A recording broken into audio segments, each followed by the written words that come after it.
Non, la femme croyante peut sauver le mari non croyant. Le mari croyant peut sauver la femme non croyante. Cette expression ne veut pas dire que lorsque vous êtes chrétien ou chrétienne, vous prenez un païen, que vous allez sauver son âme de l'enfer. Non. Vous pourriez l'aider à réussir dans certaines choses à cause de votre spiritualité. Mais lorsque des forces ayant la même réclamation se trouvent, se croisent, ah non, ça devient compliqué. Il y a des gens, quand vous demeurez ensemble, vous ne pourriez pas réussir. Je ne vous pousse pas à faire des divorces matin, midi, soir, mais je vous pousse à remettre en question vos choix et vos décisions. Ceux qui ne se sont pas encore mariés, réfléchissez 2 fois avant de vous engager. Et lorsque vous vous êtes engagé, réfléchissez 3 fois avant de prendre certaines décisions. Quelle est la volonté de Dieu dans ce que vous faites? Quelle est la volonté de Dieu dans ce que vous êtes en train de vivre? Des gens qui peuvent demeurer ensemble sans produire le résultat, séparez-vous-en. À un moment donné, il faut que vous puissiez vaincre les émotions, les sentiments. Combien de personnes se sont retrouvées aujourd'hui malades, AVC, tension? Pourquoi? Parce qu'il s'est rendu compte qu'il devrait se séparer il y a longtemps. Mais je vais rester pour les enfants. Il y a des personnes, lorsqu'ils viennent dans votre vie, non, vous excellez, vous réussissez, vous montez, vous devenez fort, vous vous asseyez dans la gloire. Protégez ce genre de relations. Des personnes ne peuvent pas vivre ensemble si leur spiritualité ne se marie pas. Lorsque ça ne tient pas, vous consultez les hommes de Dieu et que ça ne tient pas, acceptez de vous séparer. Moi, je vous donnerai un tel conseil. Beaucoup de gens sont restés dans des foyers, dans des maisons où ça ne tenait pas, avec prétexte que Dieu a dit, il ne faut pas se séparer, et ils ont fini par mourir. Mais aussi des personnes, lorsqu'ils entrent en contact avec vous, ils vous absorbent l'énergie vitale que vous avez. Ils ternissent votre étoile. Peut-être involontairement, peut-être volontairement. C'est pourquoi un homme spirituel, une femme spirituelle, doit avoir la capacité de choix et de sélection. Il doit savoir quelles sont les personnes qui peuvent l'entourer, quelles sont les personnes en qui elle peut avoir confiance. En d'autres termes, qu'est-ce que ces gens veulent dire? La sorcellerie, c'est une capacité. Et ça, ensemble, il y a une connaissance, oyo mutu, oyo azana œil ouvert, akoki ko acquérir nakati na monde oyo. Ensemble, il y a une pratique. Ensemble, il y a une maîtrise, il y a une énergie, il y a une force, il y a un esprit, il y a une entité oyo mutu aza ko acquérir, aza ko gérer, ko dominer, ko utiliser. Bonjour, bonjour, merci, bonsoir, bon après-midi. Merci parce que vous êtes encore là pour nous suivre, pour nous écouter. Que Dieu vous bénisse abondamment. Et une fois de plus, je suis heureux de me retrouver devant vous pour pouvoir partager encore les réalités spirituelles, pour pouvoir discuter, pour pouvoir apporter une touche, pour pouvoir apporter une connaissance de plus, pour pouvoir apporter un plus dans votre marche, un plus dans ce que vous faites. Que Dieu vous bénisse, que la paix du Christ, notre Seigneur et Sauveur, soit dans vos maisons et que Dieu vous garde dans toutes vos entreprises, vos activités, votre santé, votre travail, votre foyer, vos enfants. Que Dieu vous garde, que Dieu vous protège, car nous vivons une époque où le combat est tellement rude, le combat est tellement acharné qu'il n'y a pas d'espace. Ma prière, vous qui me suivez, et que l'Éternel Dieu nous fasse grâce et que l'Éternel Dieu vous fasse grâce. C'est tout simplement pour vous dire merci. Abonnez-vous si vous n'êtes pas encore abonné. Si vous êtes déjà abonné, activez la cloche de notification. Vous pourrez aussi partager ces émissions comme vous le faites pour que cela parvienne à un plus grand nombre de gens, afin que la lumière du Christ soit enseignée partout et dans tout. Que Dieu vous bénisse une fois de plus. Nous partageons ces expériences pour aider tout un chacun de nous à croître et à orienter ses combats, à orienter ses prières. Que Dieu soit avec vous. Vous savez, il y a des gens dans la vie, lorsque nous les croisons, notre vie change. Il y a aussi des personnes, lorsque nous les croisons dans notre vie devient mauvaise. Il y a des personnes bénies, il y a des personnes maudites. Des personnes bénies et des personnes maudites. La réalité d'aujourd'hui concerne cette pensée-là.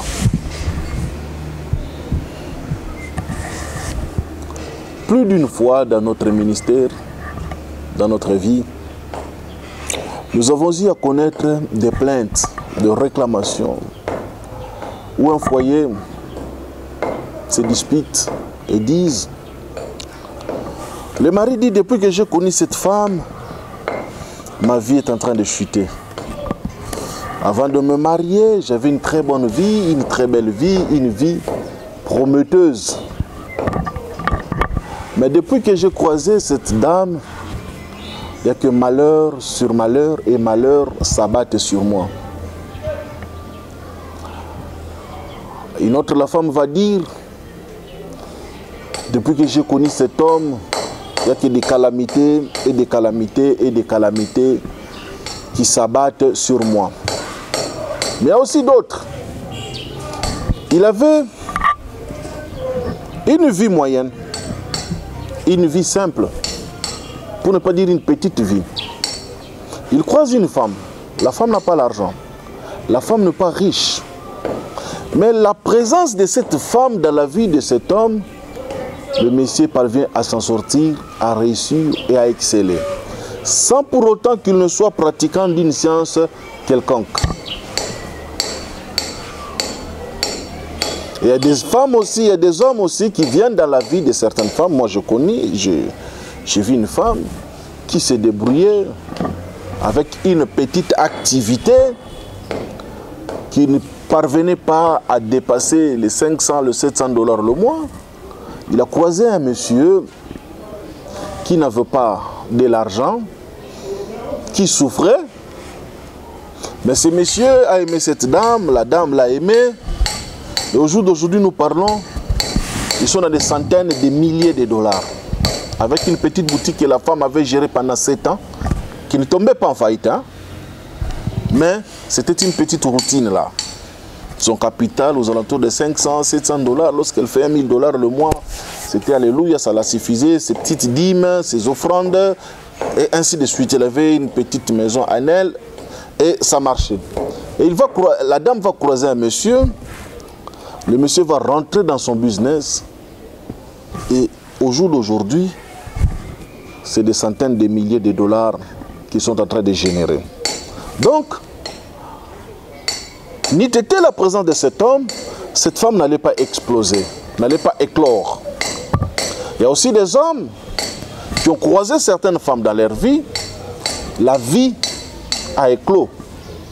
Il y a aussi des gens qui ont croisé des personnes dans leur vie et la vie s'est effondrée. C'est pourquoi l'émission d'aujourd'hui va se baser sur cela.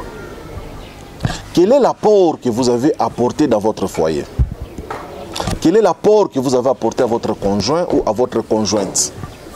10 ans après, où en êtes-vous?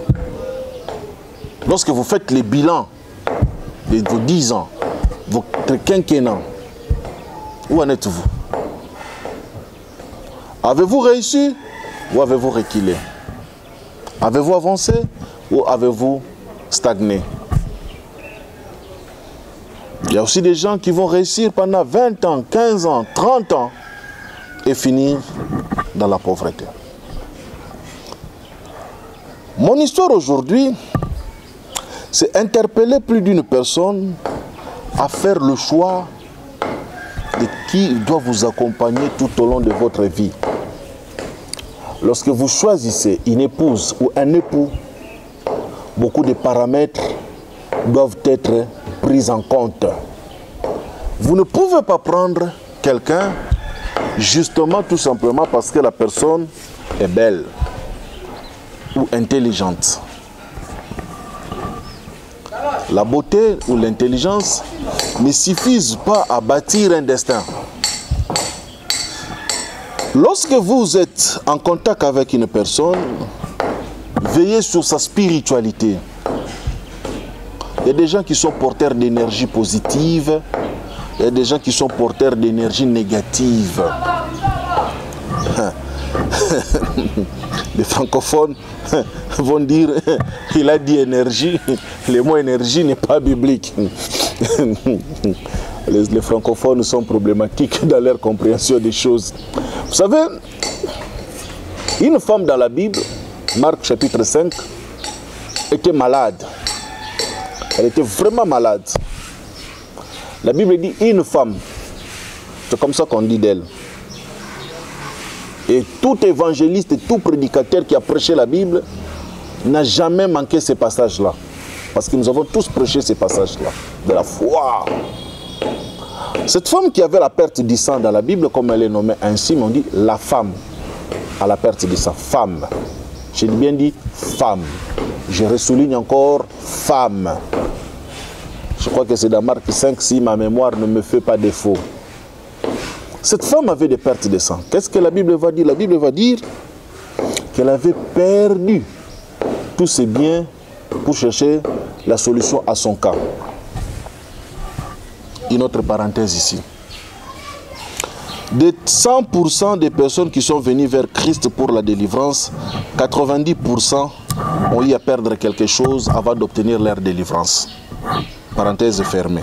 Je dis bien 90%. Marie de Magdala, la femme de perte de sang. Je ne sais pas celui-là, l'enfant ou la fille de Jairus ou l'enfant de Jairus. Il y avait toujours quelque chose zaché. Tous ces gens, toutes ces personnes qui sont entrés en contact avec Jésus-Christ ont eu à faire quelque chose.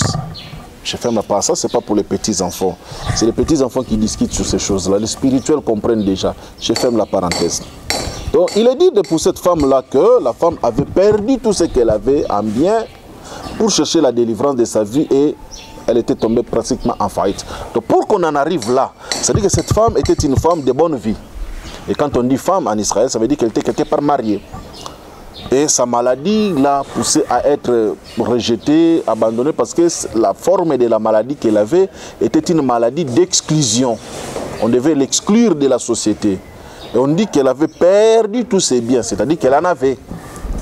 Mais lorsqu'elle va croiser le Seigneur Jésus-Christ, elle ne va pas aller directement devant le Christ pour parler, pour expliquer son problème.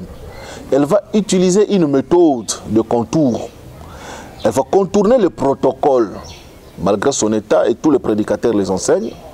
Lorsqu'elle va toucher, elle se dit, si je touche les bords de ses vêtements, lorsqu'elle va toucher le vêtement du Christ, le Christ va s'arrêter, le Christ va dire, une force est sortie de moi.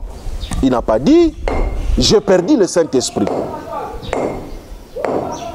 Il n'a pas dit, le Saint-Esprit m'a quitté, le Saint-Esprit m'a abandonné pour aller guérir cette femme. Vous savez, il faut qu'on grandisse. Comme je ne cesse jamais de le dire, Tokola, grandissons, comme on dit à Lingala. Il faut qu'on grandisse. Lorsque Pierre, Jean et Jacques, je crois, ou Pierre et Jean, regardent l'aveugle qui était au temple, ils disent, je n'ai ni or, ni argent pour te donner. Fixe-nous. L'aveugle les a fixés, et puis il a dit, ce que je te le donne. Ça, ce n'est pas le Saint-Esprit. Vous comprenez? Au nom de Jésus, lève-toi.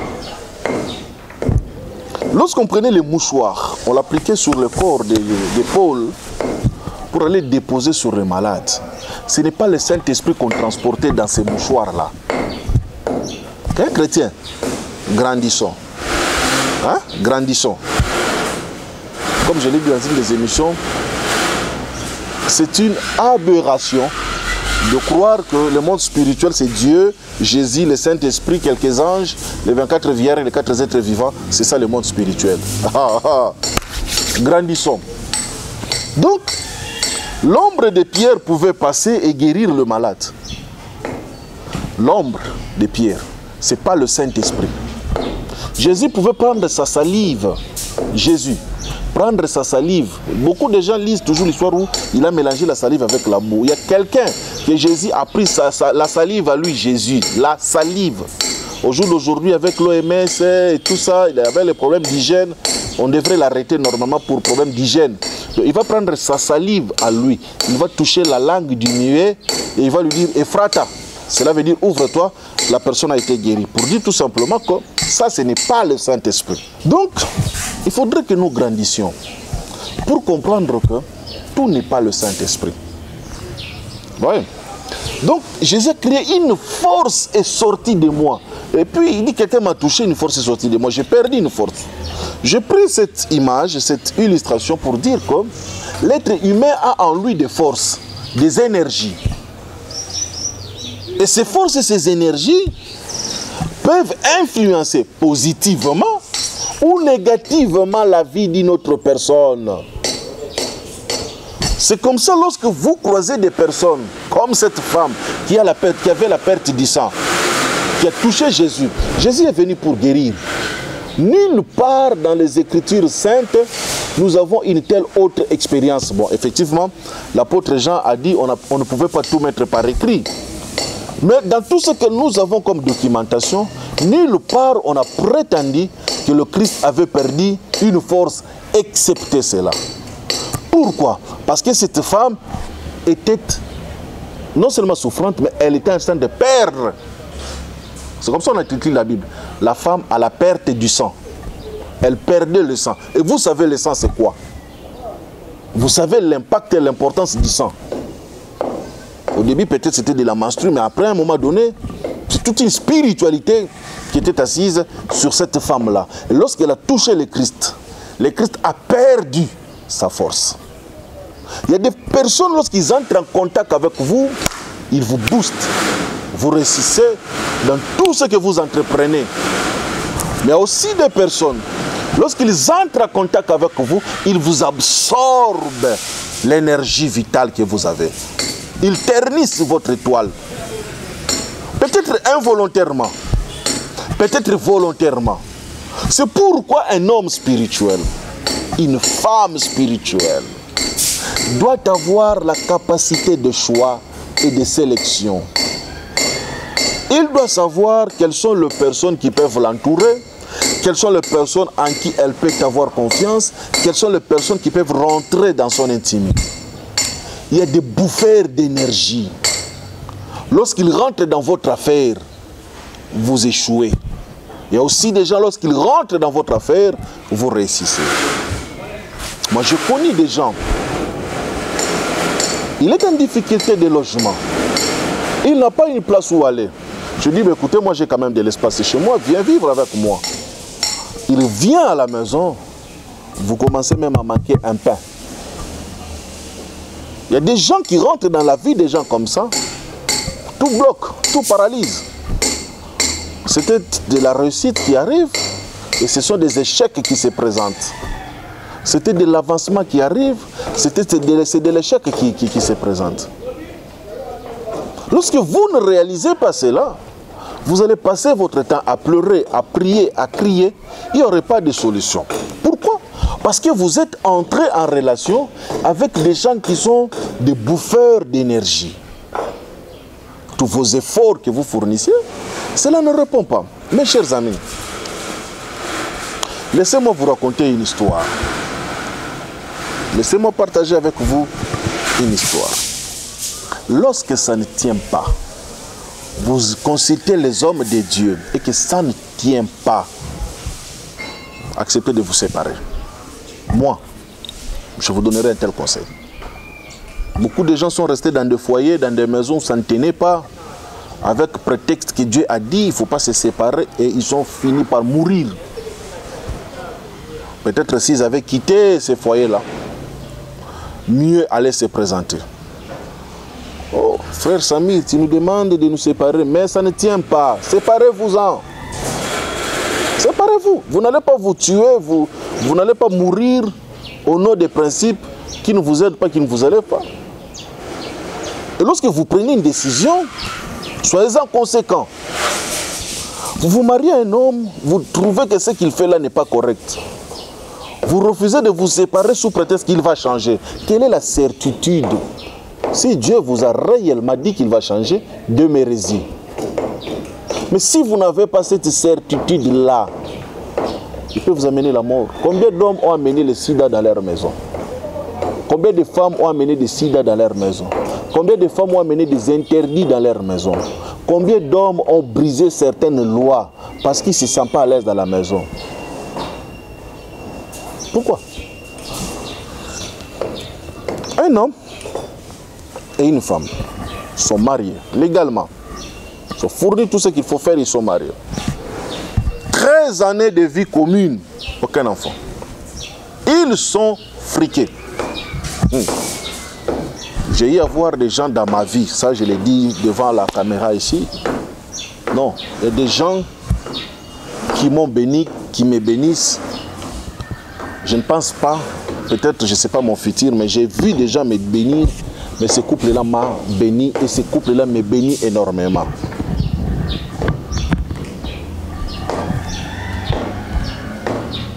Jusqu'à ce jour,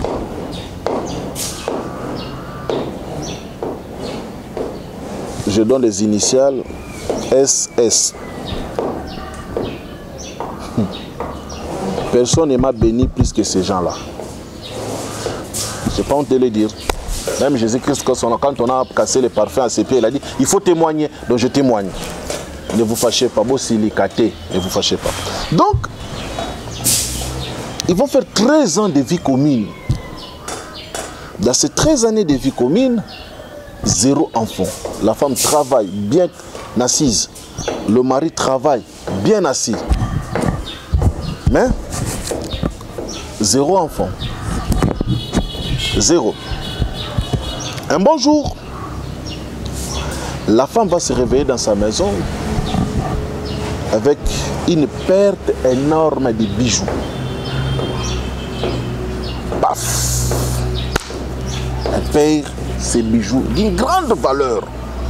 Alors, elle était inquiète. Qu'est-ce qui s'est passé? Comment est-ce que j'ai pu perdre des choses de valeur comme ça? Son mari était en voyage, il n'y avait qu'elle et sa bonne.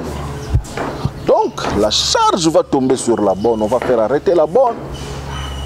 On va torturer la bonne va dire, je n'ai pas volé cela.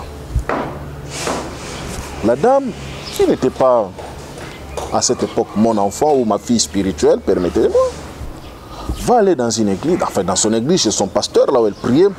Le pasteur va lui dire, parce que comme il avait 13 ans sans enfant, elle venait de faire 3 mois et demi, elle ne voyait pas ses périodes, ses menstrues. Le pasteur priait en disant qu'elle avait déjà une grossesse en gestation et la femme avait peur d'aller faire les échographies, ainsi de suite. Le pasteur va dire non, les bijoux que tu as perdus sont en compensation avec la grossesse que tu es en train d'entretenir. Vraiment, Dieu a accepté, Dieu a autorisé que tu perdes tes bijoux pour conserver ta grossesse. Sinon, tu pouvais perdre cette grossesse encore. Ils ont continué à prier. Après, c'est dit, bon, finalement, 3 mois et demi, elle est allée faire les échographies. Bébé, garçon. Après 2 semaines, son cœur s'est dit, bon, je vais aller voir ces messieurs. J'étais encadreur de sa grande sœur. Elle et moi, voyez, nous autres là, nous avons toujours des méthodes où, si vous ne me comprenez pas, vous me catégorisez. Et j'aime ça. Et elle, quand tu me voyais encadrer sa grande sœur, elle me catégorisait. Ah, celui-là, c'est un pratiquant, c'est un magicien. Bon. Moi, au jour d'aujourd'hui, si tu me dis tu es magicien, ça ne me fera ni chaud, ni froid, ni glace, ni volcan. Parce que ça fait 30 ans que je parle de ces choses dont je suis habitué. J'avance. Mais à un moment donné, elle va prendre le courage de ses deux mains. Elle va dire, je vais voir quand même le frère Samir. Elle arrive, elle me trouve dans ma petite pièce qui me servait de bureau, assis là. Papa, je suis venu, mais bon, voilà. Je la regardais comme ça. Elle a parlé, elle a expliqué tout ce qu'on a dit, tout ce qu'on a fait, comment est-ce qu'elle a perdu ses bijoux, comment est-ce que... Vous savez, au jour d'aujourd'hui, nos amis, nos fidèles ont 3, 4, 5, 6 pasteurs qui les suivent. Donc quand il y a un problème, elle consulte 6 personnes, 10 personnes qui prient pour elle. Au jour d'aujourd'hui, les gens sont comme ça. Moi, quand je me rends compte qu'il y a 5, 7, 10 personnes, moi je me retire en silence, il faut continuer. Parce qu'il y a toujours des ordres, contre-ordres. Toi, tu lui dis ceci, l'autre va essayer de lui dire cela. Moi, je me retire en silence. Je ne garde que les gens que je sais que non, là, c'est bon. Et puis elle va me dire ça, non, on a dit, voilà, que j'ai un bébé, les échographies aussi ont démontré. Voilà pourquoi j'ai perdu mes bijoux, ainsi de suite. Je lui ai dit, madame, vous n'avez pas perdu vos bijoux parce que vous avez un bébé dans votre ventre. Vous avez perdu vos bijoux parce qu'il y a eu un voleur qui est rentré dans votre maison. Et vous a volé. Et le voleur savait. Oh, mais on m'a dit, j'ai dit non, vous n'avez pas de bébé dans votre ventre. Il n'y a rien dans votre ventre à part vous appelez ça comment? Le myome. Quelque chose comme ça, myome ou fibrome. Je ne sais pas s'ils sont... Bon, vous avez quelque chose dans votre ventre comme ça. Elle va me regarder. Elle va me dire comme ça, elle me dit, c'est la seule raison que je ne crois pas en toi. C'est la seule raison que je ne crois pas en toi. Elle va sortir de mon bureau. J'étais honnête, sincère. Et lorsqu'elle est venue vers moi, c'est tout ce que j'ai ressenti dans mon cœur. C'est tout ce que je vis. Elle est partie. 10 jours plus tard, je vais voir quelqu'un à genoux devant la porte de mon bureau en train de toquer. Lorsque j'ouvre, elle était à genoux. Elle pleurait. Elle va rentrer. Elle va me déposer les échographies. Il y a de cela 3 mois et demi, on disait qu'elle avait un garçon. Après, on va dire qu'elle a des myomes. Au milieu, des bijoux d'une grande valeur sont perdus. Je lui ai dit, bon, écoute, nous n'allons pas nous concentrer sur les bijoux, c'est perdu, c'est perdu. Je vous dis, c'est perdu. Mais nous allons nous concentrer d'abord sur ton état de santé. Je dis, mais ça, si j'accepte cette situation, c'est comme si je partais pour une 3e opération, parce qu'on m'a déjà opéré 2 des opérations de ces histoires-ci. Je vais lui dire, tu évolues bien, tu réussis mieux, mais dans ce foyer-là, tu n'auras pas d'enfants. Tu veux les enfants, séparation. Tu ne veux pas d'enfants, tu restes dans le foyer. 2e guerre, elle va sortir, colère. Vous savez, ces histoires-là, à un moment donné, dérangent, mettent mal à l'aise. 1 mois et demi après, elle va se ressaisir, elle va revenir vers moi pour me dire, bon, j'ai finalement réfléchi. De toutes les personnes qui m'ont parlé de grossesse ici, il n'y a que toi qui m'as dit, Amion, mais finalement, j'ai fait tous les examens, je suis parti en Europe, je suis revenu, je suis prête à être opérée. Mais, tu me dis si je dois avoir enfant, je dois me séparer. Je dis avec cet homme-là, vous n'avez pas de problème. Mais c'est votre spiritualité qui ne s'épouse pas. Vous devrez vous séparer. Son mari est venu. Il m'a écouté, je lui ai expliqué. Le mari m'a regardé. Le mari a demandé, il a posé la question à sa femme. Qu'est-ce que tu dis? La femme va dire à son mari, s'il faudrait que pour que nous ayons des enfants qu'on se sépare, je suis partant. Partante. Le mari va dire, laissez-moi 1 mois, je vais réfléchir. Au bout d'1 mois, le mari va amener les papiers. Nous devons nous séparer, nous allons divorcer. Le mari, 13 ans, 14 ans, c'était la 14e année, pas d'enfant. La femme, 14 années, pas d'enfant. Ils vont se séparer à l'amiable, paisiblement, sans bruit, sans trompette. Nous allons rentrer dans un processus de délivrance. Les maris, au bout de 6 mois, vont se remarier. Vous savez, les maris, les hommes, quand il a l'argent, il en a. Hein? Au bout de 6 mois, c'est un mariage. 3-4 mois après, il fait une publication. Il m'appelle Homme de Dieu, je serai bientôt papa. Les identifiants, les identités, ils m'ont transféré. Papa, priez, je ne voudrais pas perdre cette grossesse. J'ai dit non, vous allez avoir vos jumeaux. Il a eu les jumeaux. La femme, nous étions en train de prier, je lui ai dit, tu ne passes pas aux opérations. Je travaillais pendant 6 mois. Ces myomes-là, ces histoires-là ont disparu. Les méthodes, je mettais de les dire ici. Il fallait déplacer la stérilité. Il fallait trouver le moyen qu'elle devienne féconde. Ces choses-là ont été faites. Je ne peux pas rentrer dans le détail du travail. Et je lui ai dit, bon, maintenant ça va. Tu ne peux pas mettre au monde comme ça, il te faut un homme. Voilà. Fais du travail, elle va croiser un monsieur. Au jour où nous parlons, effectivement, le premier enfant de cette famille s'appelle Heidi Samir.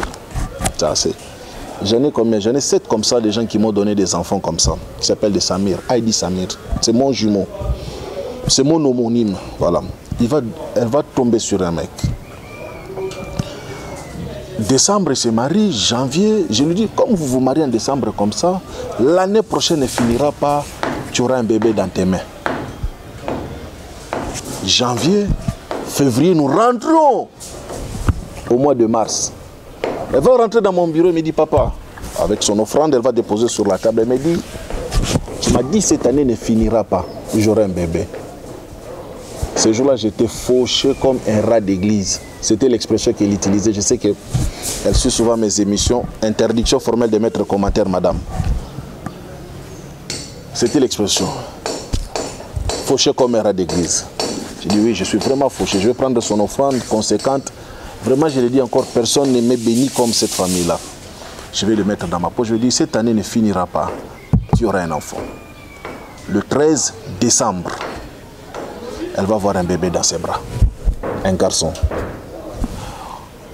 Qu'elle va nommer Samir. Demeurer ensemble pour ce couple-là n'allait jamais produire un enfant. Pourquoi? Parce qu'il y avait des réclamations de part et d'autre. Vous devrez savoir que votre partenaire, écoutez ce que l'apôtre Paul dit. Il dit, la femme non croyante peut sauver le mari. Non, la femme croyante peut sauver le mari non croyant.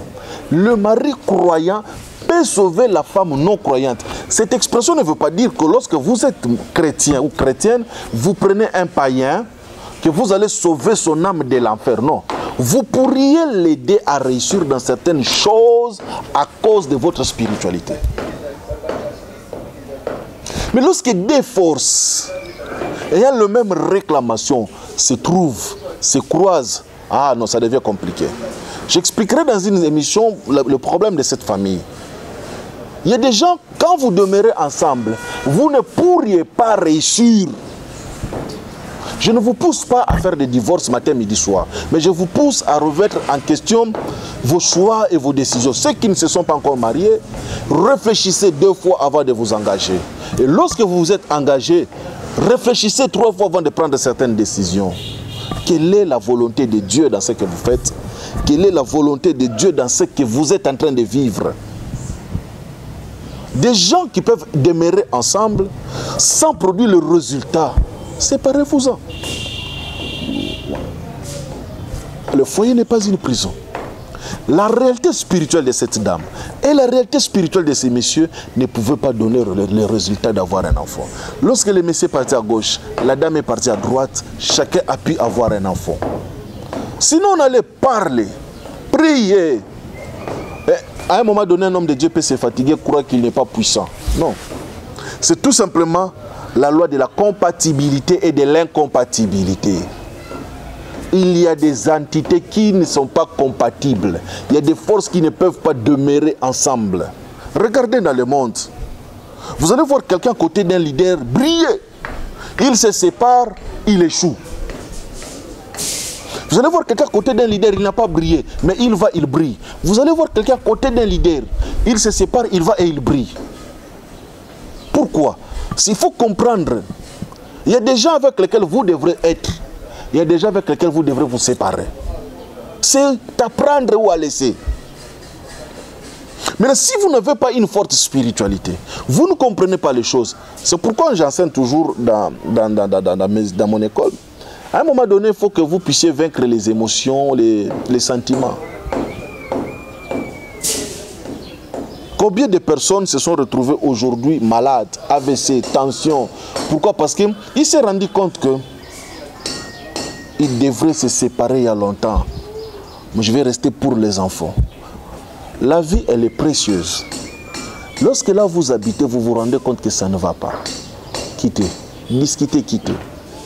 Mes chers amis, il y a des gens qui ont eu des parcelles, qui ont loué dans des maisons, qui sont rentrés avec de l'argent, qui sont sortis pauvres de ces habitations.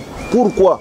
Le milieu n'était pas bon. Et quand ils se sont rendus compte, ils se sont retrouvés dans l'incapacité parfois de déménager. Nous allons quitter, nous quitterons. Nous allons quitter, nous quitterons. Bien aimé, le verbe quitter est aussi... C'est pourquoi l'homme quittera. Abraham quitte. Le verbe quitter est utile. Il y a de certaines relations qui vont vous bouffer de l'énergie. Mais lorsque vous rencontrez une relation dans laquelle vous êtes en train de vous retrouver, protégez-la. Il y a des personnes, lorsqu'ils viennent dans votre vie, non, vous excellez, vous réussissez, vous montez, vous devenez fort, vous vous asseyez dans la gloire. Protégez ce genre de relations. Des personnes ne peuvent pas vivre ensemble si leur spiritualité ne se marie pas. Découvrez quel est votre partenaire, découvrez qui il est réellement, que lui aussi découvre ce que vous êtes. Et apprenez à comprendre quelles sont les dettes. Quand je parle de dettes, ça dit que quels sont les problèmes qui se passent dans cette famille-là. Je prends un exemple terre à terre. Vous êtes ici d'une famille AS. Vous trouvez une femme AS. Quel que soit l'amour que vous avez, à moins que Dieu vous ait dit que ça va marcher. Mais séparez-vous. Parce que vous allez finir par faire des enfants SS. Donc pour éviter, quel que soit le degré de l'amour, la séparation est une forme d'amour. C'est une expression d'amour. Donc pour éviter à faire de sorte que les gens commencent à prier matin, midi, soir, séparez-vous. Vous ne pouvez pas au jour d'aujourd'hui aimer une femme et ne pas faire l'électrophorèse, ne pas savoir son groupe sanguin. Non, vous devrez contrôler ces choses-là. Si nous sommes capables, aujourd'hui certains États sérieux demandent des tests. Parce qu'on sait qu'il y a des sangs incompatibles physiquement. Tel sang et tel sang ne peuvent pas parce que sinon ça va donner des enfants malformes. Combien de couples ont des enfants malformes par refus? Les parents ont refusé ces mariages. Les parents ont refusé cet homme. Tu rentres dans ce foyer-là. Guerre. Ah non, on avait refusé. Ah si j'avais écouté mes parents. Si Dieu t'a dit d'être là, sois là. Mais si Dieu ne t'avait pas dit, commence à réfléchir 2 fois. Cherche la volonté de Dieu. Tu t'es associé en affaire avec quelqu'un, au lieu de monter, tu es en train de chuter. Sépare-toi. Refuse. Tu t'es associé avec quelqu'un, tu vois que tu es en train de prospérer. Amen, ne les lâche pas. Sois avec lui. Il y a des gens qui sont porteurs de bonnes choses. Il y a des gens qui sont porteurs de mauvaises chances. Il y a des femmes ici en Afrique, j'étais le pays. Lorsque vous mariez leur tribu, ah, c'est terminé. Ils doivent se marier seulement entre eux et eux. Lorsque quelqu'un de l'extérieur vient le prendre, ah non, c'est des malheurs qui vont s'abattre dans votre foyer. C'est des problèmes qui vont s'abattre dans leur foyer. Pourquoi? Parce qu'ils ont des lois qui sont conçues comme cela. Vous ne pouvez pas, sous l'effet des émotions, rentrer dans des relations sans pour autant savoir quelles sont les charges que votre partenaire traîne. Peut-être ils étaient dans une ristourne. Vous rentrez, vous perdez l'enfant, vous perdez l'enfant, vous perdez l'enfant, vous perdez... 4, 5, 6. Vous ne pouvez pas accepter de vivre avec quelqu'un. Au bout de 10 ans, vous perdez 4 enfants. C'est-à-dire que vous êtes en train de payer des dettes. Mes chers amis, la spiritualité n'est pas un monde des enfants ou des émotionnés. C'est un monde de rationalité, de décision, de choix. J'ai toujours parlé sur la loi du choix. Choisissez avec qui vous allez passer les jours. Choisissez avec qui vous allez vivre. Quelqu'un peut être pauvre aujourd'hui et devenir riche demain. Quelqu'un peut être riche aujourd'hui et devenir pauvre demain. L'histoire de quelqu'un, nous ne la connaissons pas. Mais choisissez qui va vous accompagner. Qui va être avec vous. Il y a des gens qui élèvent les autres par leur présence. Tous les hommes qui me suivent connaissent ce que je suis en train de dire. Il y a des filles, vous sortez avec elles, tu couches avec elles comme ça. Pour avoir même un $10, ça devient compliqué. Tu la laisses pas. Il y a une autre qui t'amène la bonne étoile. Parce que dans la vie, c'est les échanges des énergies. Tu viens vers moi, je te donne une énergie, tu me donneras ton énergie. C'est comme ça. Lorsque les hommes s'accouplent, c'est les échanges. La spiritualité est pour celui qui a compris le mode d'échange. Tu échanges quoi avec qui? Tu donnes quoi? Il y a des gens qui vont te ressourcer. Il y a les autres à qui tu vas ressourcer. Il y a des autres. Acceptez-moi. Il y a des gens qui sont comme des... Permettez-moi. Pardonnez-moi. Il y a des gens qui sont comme des poubelles spirituelles. Tout le monde peut venir vers elle, déposer. Personne ne prend cette femme-là en mariage. Il y a des gens qui vont te raconter leur passé glorieux. J'ai connu un tel, je suis sorti avec un tel, j'étais en relation avec un tel au jour d'aujourd'hui. Il y a des filles, lorsque vous la regardez, la seule intention qui vous vient en tête, c'est de coucher avec elle. Vous n'avez pas une intention de mariage. Donc les gens ne viennent que pour. Que Dieu vous bénisse. La prochaine numéro viendra après. Que Dieu soit avec vous. Que Dieu vous accorde sa grâce. Réfléchissez 2 fois. Comprenez les modes de fonctionnement de la vie. Analysez un peu tout ce qui est autour de vous. Regardez un peu tout ce qui se passe autour de vous. Et là où il faut prendre des décisions, prenez-les. Là, il faut atténuer. Si Dieu vous a dit d'être dans ce que vous êtes en train de vivre, soyez-les. Mais si Dieu ne vous a pas dit, cherchez les hommes de Dieu, priez pour que vous ayez une délivrance. Il y a des sangs, des esprits qui ne se marient jamais, qui ne peuvent pas cohabiter ensemble. Il y a des tribus qui ne peuvent pas vivre ensemble. Il faut des cérémonies pour que les choses soient équilibrées. Si vous ne comprenez pas ces choses, c'est votre souffrance, c'est votre malheur. En guise de conclusion, lorsque vos familles n'ont pas été d'accord avec votre union, vous avez été convaincu d'être dans votre union, acceptez de payer les prix. Acceptez. Acceptez. Et trouvez le moyen de remettre tout le monde en harmonie et en accord. Un foyer dont, surtout s'il y a une spiritualité qui a fait que les gens ont vu d'un œil spirituel que vous ne pouvez pas aller là-bas, vous y êtes allé. Ah, vous allez payer. Que Dieu vous bénisse, c'était votre frère Samir, Heidi Samir, votre frère, votre bien-aimé.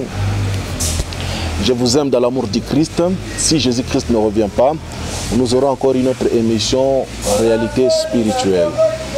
Ici, là, nous partageons, je vous édifie, je vous donne le goût de sursauter, de vous réveiller, de comprendre, de savoir qu'il y a des choses qu'on peut accepter, des choses qu'on ne peut pas accepter. Il y a des choses qu'on peut faire et des choses qu'on ne peut pas faire. Il y a des choses qu'on peut demander, des choses qu'on ne peut pas demander. Que Dieu vous bénisse, que la paix du Christ soit dans vos maisons, dans vos foyers, dans tout ce que vous êtes en train d'entreprendre.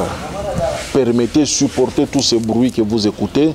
D'ici la fin de l'année, nous aurons de bonnes conditions et nous allons vous produire des émissions très fantastiques.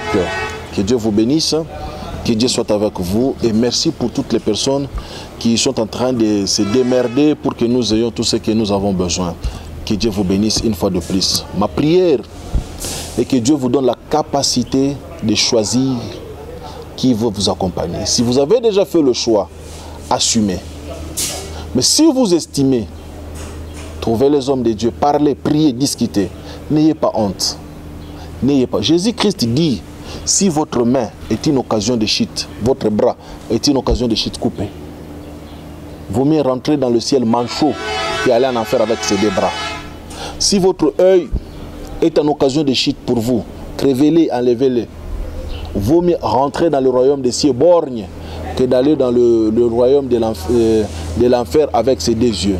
Si le Christ nous autorise à nous débarrasser d'une partie de notre propre corps, puisque cette partie-là est occasion de chute pour nous, Si vous trouvez que ce que vous êtes en train de vivre dans votre foyer, c'est de l'enfer, séparez-vous-en. Comment quelqu'un vient dans votre vie, au lieu de vous apporter la paix, celui qui trouve une femme trouve le bonheur. Et celui qui trouve un homme trouve quoi? Que Dieu vous bénisse. À la prochaine. En d'autres termes, qu'est-ce que ces gens veulent dire? La sorcellerie, c'est une capacité.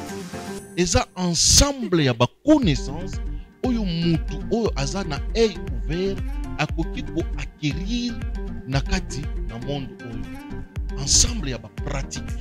Ensemble, il y a des maîtrise, il y a des énergie, il y a des force, il y a des esprit, il y a des entités. Oyo mutu aza ko acquérir, aza ko gérer, ko dominer, ko utiliser.